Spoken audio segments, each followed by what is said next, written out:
adalah anak yang selalu menyayangi serta membanggakan orang tua. Karena hanya doa dan restu orang tua yang akan menyertai keberhasilan. Berikutnya akan hadir seorang wanita yang mengaku hidupnya selalu menderita akibat perbuatan suaminya sendiri. Malam hari ini kami akan panggil dia dengan nama samaran. Kami persilahkan Rere.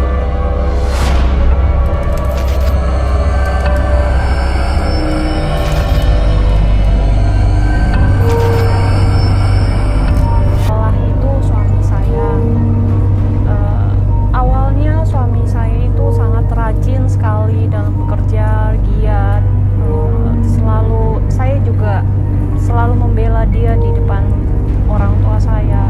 Tapi saat ini orang tua saya juga sudah almarhum gitu. Terakhir-akhir ini suami saya dia suka marah-marah, suka mukul gitu, nggak jelas. Kadang suka bawa mobil. Kalau itu mukul Mbak Rere. Iya. Terus? Dan itu di depan anak saya sendiri, dia memukul saya. Depan anak? Iya. Jadi kadang akhir-akhir ini apalagi keuangan kami sudah tidak bagus. Saya juga tidak tahu kenapa suami saya beberapa kali bawa mobil pergi, tiba-tiba pulang ke rumah tidak ada lagi mobilnya. Saya tanya dengan suami saya, katanya itu bukan urusan kamu gitu, katanya gitu. Dan itu membuat kami bertengkar terus. Sebentar, saya mau tanya tadi waktu dipukul di depan anak, Mbak Rere nggak bisa berbuat apa-apa ya? Ya, saya nggak bisa berbuat apa-apa karena saya masih sayang sama suami saya. Tapi bukannya harusnya dilaporin ya kalau ada KDRT kayak gitu? Harusnya sih Mbak ada laporan ke minimal sih ke RT gitu. Kalau misalkan takut ke kepolisian biasanya ke RT. Saya tidak mau melapor, Mas, tapi saya melihat anak saya gitu. Saya menjaga anaknya tetap melihat sosok ayahnya itu ayah yang baik. Luar biasa berarti Mbak baik banget. Terus harapannya datang ke sini itu apa? Harapan saya, satu lagi saya mau cerita sebelumnya itu, karena tidak ada lagi uang di rumah, saya tidak tahu bagaimana anak saya waktu itu sakit, demamnya tinggi sekali.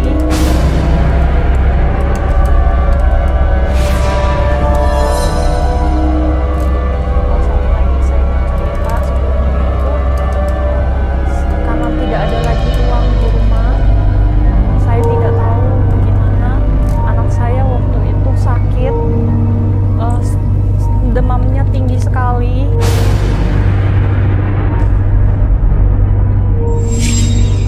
Sampai saya tidak punya duit. Saya telepon berapa kali suami saya, papanya nggak diangkat gitu. Saya juga udah nggak tahu bagaimana lagi. Saya sampai pinjam duit ke tetangga-tetangga untuk bawa anak saya ke rumah sakit. Dan anak saya sekarang saat ini dia, kata dokter, sampai di rumah sakit itu punya kelainan di telinganya. Jadi pendengarannya kurang gitu. Itu kenapa? Karena demam tingginya itu telat dibawa ke rumah sakit. Jadi saya berharap kesini itu, saya mau tanya sama masnya, mbaknya, bagaimana saya menghadapi suami saya ini. Karena sebelumnya juga saya pernah dengar ke beberapa teman saya kalau dia beberapa kali terlihat dengan wanita lain gitu. Saya nggak tega melihat, saya nggak berani menanyakan ke suami saya karena saya takut dipukul karena dia temperamen sekali. Oke, ini Mbak Rere, mudah-mudahan malam hari ini Mbak Rere bisa dapat jawabannya harus seperti apa bersikap ke suaminya. Ya karena pasti nggak nyaman sekali kalau hidup penuh ketakutan apalagi di rumah sendiri. Kami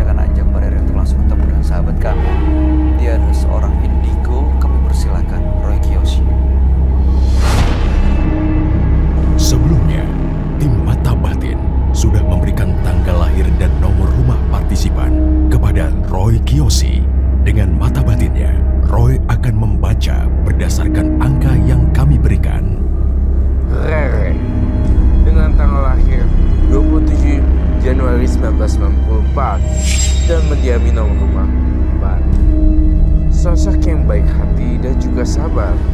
Hal ini yang membuat saya merasakan ia selalu dimanfaatkan oleh orang lain. Saya merasakan adanya sesuatu yang telah lama ia simpan dan ingin disampaikan. Rasa emosi dan juga kesedihan selalu menghampiri. Saya merasakan ia adalah orang yang sangat lemah dan sekarang mengalami konflik dengan seseorang yang sangat berpengaruh di kehidupannya. Saya akan membantu Rere memecahkan teka-teki misteri pada malam hari ini.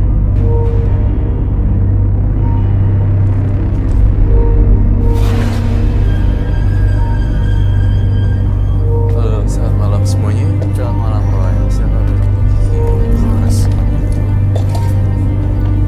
Oke. Sebelum saya membacakan ini, saya merasa aura yang sangat gelap sekali ya di Rere. Maksudnya dirundung duka atau kesedihan kah? Baik, kita akan memecahkan teka-teki misteri pada malam hari ini ya untuk Rere. Rere, tanggal 27 bulan 1 1994 dan nomor rumah 4. Dia hidupnya menderita karena suaminya malas-malasan setelah Mbak Rere sebagai anak tunggal mendapat warisan. Meninggal. Terus setelah malas-malasan malah ada KDRT dipukul oleh suaminya, bahkan depan anaknya. Pernah satu hari waktu itu anaknya sampai sakit, tapi suaminya malah pergi dan karena telat dibawa ke dokter dan demam tinggi, anaknya malah sampai sekarang ada gangguan pendengaran. Nah, jadi bingung sebenarnya mau ngomong apa dan bagaimana cara menghadapi suaminya, makanya datang ke sini untuk minta saran dari kamu, Roy. Tapi kamu ngerasa nggak saat Mbak Rere suaminya bejat? Ya, saya tahu. Tahu kan? Mohon maaf, aduh saya agak harus berhati-hati namanya kalau tersinggung. Saya lihat di ruangan Rere itu kelakuannya nakal dalam tanda kutip. Awalnya dia bekerja keras seperti tadi saya katakan. Sebelumnya? Iya. Tapi setelah warisan didapat, Dia yang saya tadi bilang dia punya penyakit stroke tiba-tiba. stroke Tapi ringan itu ya. Nah, setelah dia stroke dia tidak bekerja giat lagi. Jadi yang menafkahi sehari-hari Mbak Rere sekarang nggak ada. Mbak Rere sendiri, iya. Mbak Rere sendiri dan kita Dia adalah pinjam dengan utang. Pinjam Pinjam. apa warisan? Karena yang pegang kelola suami saya sendiri. Masih ada tapi Saya tidak tahu. warisannya dikelola oleh suaminya dan sekarang nggak tahu masih ada atau enggak. Warisan itu seperti ada rumah, tanah gitu, rumah Nggak 2 banyak tingkat, yang mobil. Itu berlahan-lahan habis. Nah sekarang suaminya ada di mana? Ada tadi bareng mas saya datangnya, tapi saya hanya saya nggak kasih tahu kalau saya hanya kesini bilang Kak, saya mau cari solusi aja untuk rumah tangga. Tapi tahu kita." mau kesini. Tahu dia yang Tapi nganter nggak saya. tahu ini semua di sini. Terjadi ribut gimana? Nggak apa-apa. Nggak apa-apa. Oh, oke. Saya jadi mau tahu aja. Mau tahu intinya kelong kemana gitu? Iya selingkuh. Bener gak sih? Iya, maksudnya selingkuh enggak? Iya, karena saya kan dengar dari orang-orang dia selingkuh, tapi saya tidak tahu apakah itu benar atau tidak. Baik, nanti kita akan lihat ya bagaimana rupanya, gestur, intonasi, expression segala macam. Kita akan cek bola matanya semuanya, kita akan cek apakah dia itu berbohong atau tidak ya. Oke, Bang Oji, tolong ada suaminya Mbak partisipan, Mbak Rere, namanya Mas. Tolong boleh dicari dan dibawa ke dalam sini, kasih klipon dan kasih masker ya. Oke. Ini keluarga tahu nggak soal ini? Nah, kebetulan orang tua saya kan udah almarhum, Ya, jadi maksudnya keluarga lain, keluarga besar nggak gitu. ada yang tahu. Kakak adik. Mereka tahunya tetap suami saya. Dia tahunya baik-baik aja Iya. gitu. Tapi izin, sudah masuk.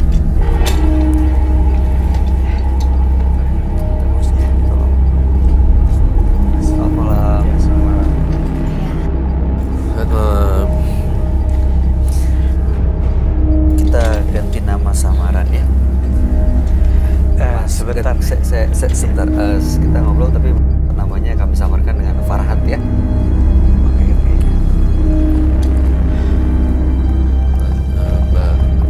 Mbak siapa tadi? Rere. Sebentar, ini kenapa saya harus pakai masker gini ya sama clip-on? Oke, kita mau memberikan solusi dari masalah yang dihadapi sama Mbak Rere. Nah, ini masalahnya berkaitan dengan keluarga, makanya untuk menyembunyikan identitasnya. Karena ini kan satu masalah yang bisa dibilang aib yang nggak harusnya kasih tahu ke orang, makanya kita sembunyikan identitasnya ya. Aib apa itu? Bukan aib, masalahnya mau supaya nggak diketahui sama orang. Ya, Pak Farhat ya. Iya. Ada kami panggil dengan Pak Farhat ya. Iya. Oke. Saya mulai dari si Rere-nya dulu nih. Dari Rere, saya melihat ini tertekan dan banyaknya pressure dan nada tinggi yang disampaikan ke Rere. Jadi Rere tertekan banget sampai matanya sayu gitu. Dan saya berharap ini nggak berantem juga ya, mohon maaf dan nggak ada salah-salahan. Saya pengen nanya nih, kos daerah selatan itu siapa ya? Kos daerah selatan, maksudnya Mas Roy apa? Saya maksudnya saya nggak ada ngekos di daerah sana. Saya tinggal sama istri saya, sama anak saya. Di Jakarta. Iya. Ya itu, saya tahu. Nah, Tetapi terus? Kos di daerah selatan ini kamu yang mensupport dan siapa Amanda? Siapa ada? Siapa Mas. itu, Mas? Saya nggak kenal sama Amanda, Ma. Jadi Mas Farhat nggak pernah berurusan dengan kos-kosan di daerah selatan? Enggak. Yakin ya? Utara. Ma, gini aja deh. Utara. Mama sebenarnya cerita apa sih sama mereka? Saya lagi cari solusi tentang Solusi keluarga apa? kita. Mama jelek-jelekin saya, jelek-jelekin papa-papa ke mereka-mereka gitu. Enggak. Kalau cuma mau buka aib, mau mengajak ribut, nggak usah di sini, mending pulang aja deh ke rumah, yuk. Udah pulang aja yuk. Udah pulang aja, pulang. Mas, enggak, jangan. Mas nggak usah ikut campur ya. Saya malu kalau aib Ya, keluarga saya saya dibuka di sini, Mas. Kalau memang baik-baik semuanya, baik kamu senang. Enggak. Kasihan mbaknya pengen nggak ada teman untuk sharing cerita kali. Ya tapi nggak usah ngejelek-jelekin saya di sini dong. Ya Mbak Rere kan anak tunggal, dia mau cerita kemana, orang tua udah nggak ada. Yaudah, Mama, pulang aja, Mas. Mas jangan dulu, Mas. Kita ngobrol aja di sini sebentar. Jangan ditahan. Sebentar ya Mas ya. Mas, kita mau coba kasih solusi buat istri Mas. Kasihan dia punya masalah, kita coba bantu. Kan nggak ada apa-apa, kan nggak ada namanya si Amanda, kan nggak ada katanya nggak ada. kan. Iya kan? Ya udah kan nggak ada kan. Duduk aja yuk sini yuk. Duduk Ya, Mas. sebentar ya Mas ya. Ya udah ya. Mbak ayo dengerin saya. Nggak apa-apa. Kasihan Sabar. beneran pengen Niatnya emang mau ngebantu nih istrinya lagi ada masalah. Kita mau ngungkapin bantu. isi hatinya aja. Kalau dipendam juga ntar jadi penyakit, kasihan Mbak Rere-nya. Dari gesturnya, dari bahasa tubuhnya seperti ini, menurut kamu gimana, Roy?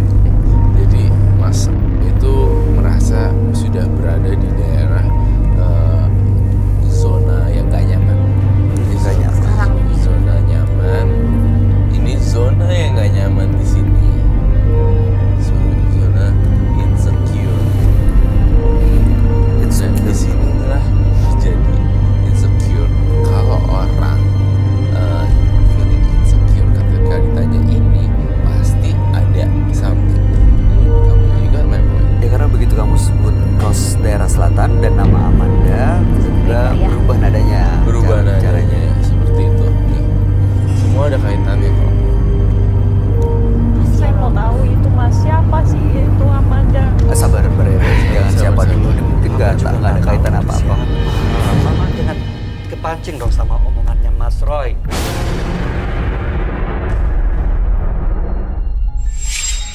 Jangan Percaya deh sama jujur, harus jujur, Mas. Jujur deh. Mungkin Mas Bayu punya istri. Pasti kalau Mas Bayu punya gimana pasti istri. Saya seorang istri pasti bisa merasakannya, Pak. Ya biasanya feeling seorang istri itu kuat banget Kuat ya banget. Ki. banget. Kamu nggak kasihan ke anak kita? Ya kasihan lah anak sendiri, masa nggak kasihan sih? Tapi kalau kamu kasihan, kenapa kamu seperti itu, Pak? Seperti itu gimana? Tapi Mas Farhat, jujur, feeling aku juga soalnya I've been there gitu kan, pernah menikah. Jadi aku tahu banget rasanya tuh seperti yang Mbak rasain gitu. Suami beda gerak-gerik dikit, aku ngerasain. Suami cara berbicara pun gesturnya aku tahu gitu. Kalau misalkan suami aku kenapa-napa gitu. Sebenarnya gini ya Mas ya. Saya mau cerita sedikit masalah perusahaan ini yang saya sedang jalani. Awalnya memang saya bekerja keras buat anak sama istri saya gitu. Terus apa yang bikin Perusahaan ini emang dari awal emang udah mau bangkrut, tapi saya berjuang sendiri untuk perusahaan ini supaya bangkit lagi kayak begini. Cuman mungkin karena saya terlalu capek aja, akhirnya saya jatuh sakit. Sampingan kayak begitu. bukannya sudah sembuh katanya tadi? Sembuh bukan berarti sembuh total Mas. Kadang-kadang waktu Kambuh. saya lagi emang lagi lagi masih. capek, lagi stres berat gitu, nyakit saya kambuh. Mending saya pakai duit. Kondisinya nggak mungkin kan? Iya, Untuk kayak biaya begini. pengobatan.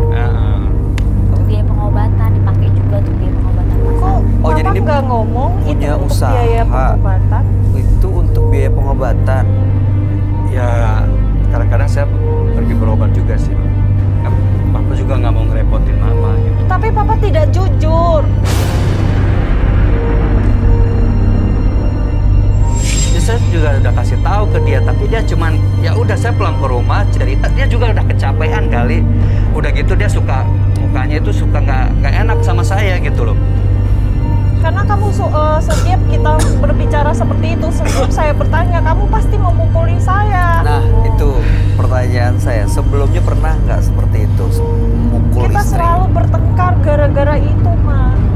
Pernah. KDR. Ya namanya juga dalam rumah tangga ya pasti ada ributnya lah, Mas.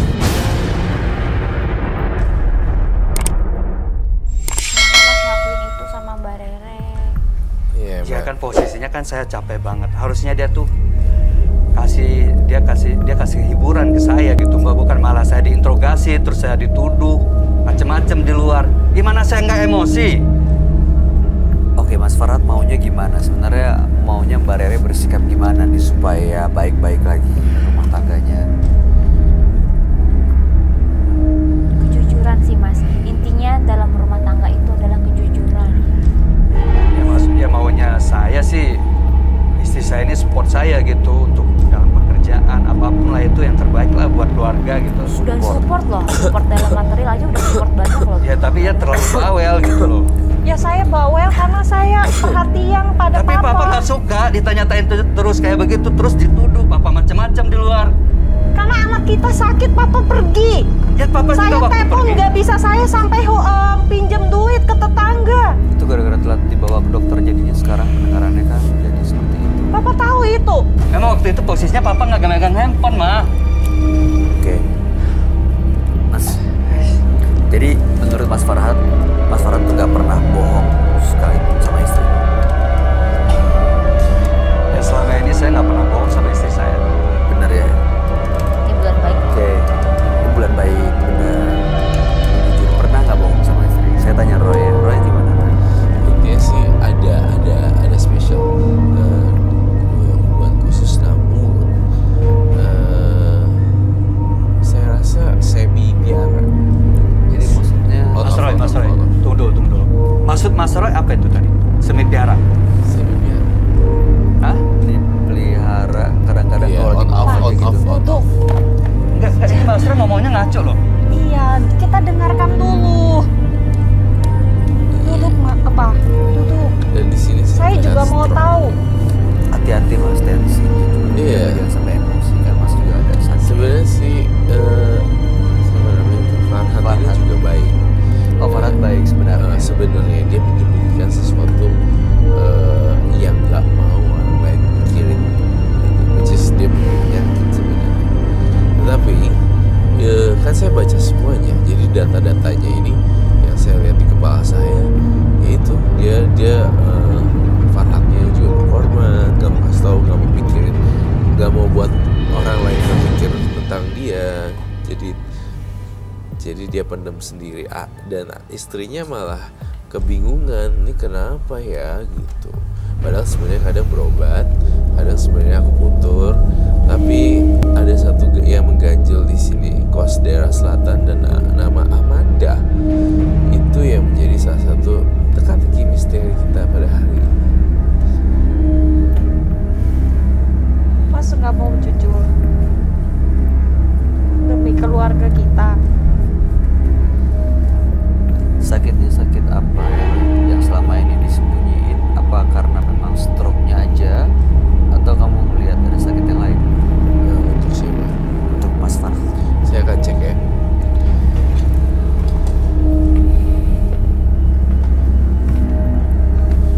Boleh saya lihat tangannya kalau saya diizinkan? Oh, satu lagi. Iya, it's a sticky hair. Basah? Berair gitu? Berair. Gini, jadi Mas Farhan, mungkin saya sarankan untuk ke medis lebih lanjut. Tangannya basah dan saya merasa ada sesuatu yang nggak oke gitu.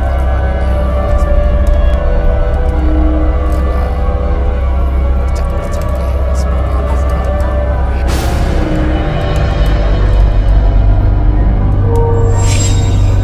seperti mirip paru-paru basah.